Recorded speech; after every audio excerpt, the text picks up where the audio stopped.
So, now that I'm done with the whole story time of my experience, I think the long and short of the matter is, if you're house hunting in Lagos, like I said in the very beginning, create a list of your non-negotiables.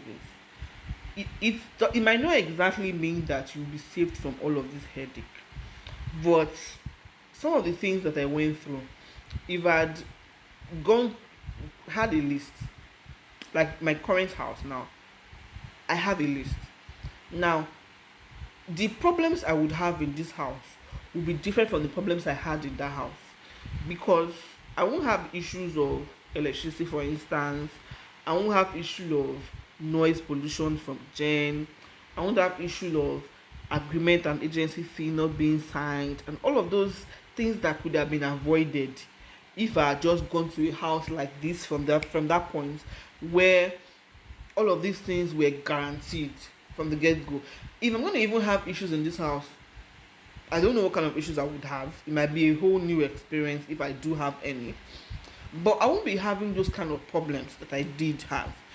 So the summary of my conversation here is, have a list of your non-negotiables and try as much as possible to, even on that list, have actual non-negotiables. Like, these ones I can live without, say, maybe being on the ground floor. If I want an upfloor apartment, I can live on the ground floor if every other thing is met. Or I can live with generator noise if it's a band A light space, for instance. Because I mean, if there's generator space just by your window, as long as you are in a band A electricity space, you probably might not get to hear that noise for a long time, because you're assured of at least 20 hours of light supply. Do you get, like, people will probably only use their gen when there is something like a national grid failure, or transformer goes bad, or something very severe. It won't be like if you are in a band D or a band E, where people actually rely on generator to actually have lights to supplement the lack of electricity supply that NEPA is giving them. Right, so just have your non-negotiables. Then, even if you have made the mistake of not having non-negotiables like me, know your right as a tenant.